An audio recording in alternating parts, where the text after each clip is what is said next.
এখন বিরোধীরা বলছে হাব হয়ে উঠছে। কিসের হাব? পশ্চিমবঙ্গ হাব তো বটেই। পশ্চিমবঙ্গ মানুষের কাছে উন্নয়নের হাব হয়ে উঠেছে। পশ্চিমবঙ্গ সমগ্র দেশকে পথ দেখিয়েছে লক্ষ্মীর ভান্ডারের মাধ্যমে, আজকে কপি করতে হচ্ছে মহারাষ্ট্রকে। হাব তো বটেই। শিক্ষার হাব, স্বাস্থ্যর হাব, ভালোবাসার হাব, সম্প্রীতির হাব, সংহতির হাব, ধর্মনিরপেক্ষতার হাব, সংস্কৃতির হাব, সৌভ্রাতৃত্বের হাব। আর যারা এই ভাষণগুলো দেয় যে পশ্চিমবঙ্গে পাওয়া যাচ্ছে, আরে তাদের কেন্দ্রের সরকার কি করছে? ভোট নেই বলে এখন বাঙালিদের বা বাংলাদেশে যারা হিন্দুরা রয়েছে সেখানকার যারা সংখ্যালঘু এত বড় বড় ভাষণ দিয়ে সিএ আমরা আইন করেছি, নাগরিকতা দেবো। এখন তারা যে অত্যাচারিত হচ্ছে তাদের বিরুদ্ধে কোন রকম ব্যবস্থা, তাদের যারা অত্যাচার করছে তাদের বিরুদ্ধে কোন রকম ব্যবস্থা কেন্দ্র সরকার নিচ্ছে না কেন? নির্বাচন নেই বলে? আমি প্রশ্ন করতে চাই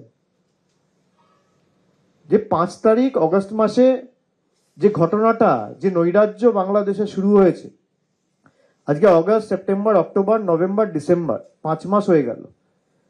5 মাসে 5 মিনিটের জন্য কেন্দ্র সরকারের সময় হয়েছে মানুষের জন্য ভাববার, কিছু করা? এ তো অভিযোগ ছাড়া কিছু নেই। সন্দেশখালীতে বলেছিল না এই হাব হয়েছে, তাই হাব হয়েছে। সন্দেশখালীর মানুষ একদম মুখে ঝামা ঘষে দিয়েছে। বসিরহাট লোকসভা 3.5 লাখ ভোটে তৃণমূল জিতেছে। যত কুৎসা হয়েছে, উন্নয়নের জয়ের ব্যবধান, মানুষের আশীর্বাদ, ভালোবাসা তত বেড়েছে। যত কুৎসা হয়েছে, যত চক্রান্ত ষড়যন্ত্র হয়েছে, মানুষ তত আশীর্বাদ করেছে। মামাটি মানুষের সরকারের গোড়াকে আরো শক্তিশালী করেছে। এদের কাজই চক্রান্ত করা, করুক।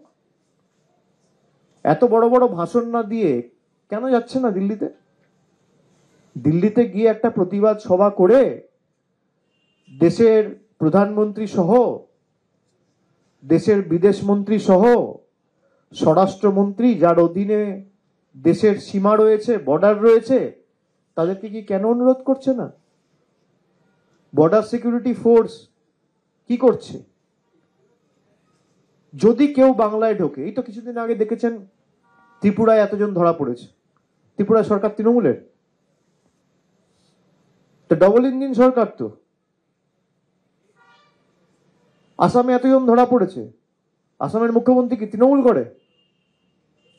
কোত্থেকে ধরা পড়ছে? ত্রিপুরায় ধরা পড়েছে, আসামে ধরা পড়েছে। তাহলে ওনারাই তো বলেন ঘুষপেটিয়া, উল্টা লটকা দুঙ্গা, চুন চুনকে দেখুঙ্গা। কাকে উল্টো ঝোলালো? আজকে যারা ধর্মের নামে অত্যাচারিত হচ্ছে, তাদের যারা উল্টো ঝুলিয়ে দিচ্ছে, তাদের বিরুদ্ধে দেশের প্রধানমন্ত্রী সহ, কেন্দ্রের সরকার, স্বরাষ্ট্রমন্ত্রী সহ, বিদেশ মন্ত্রী সহ, পুরমন্ত্রী সহ নীরব কেন?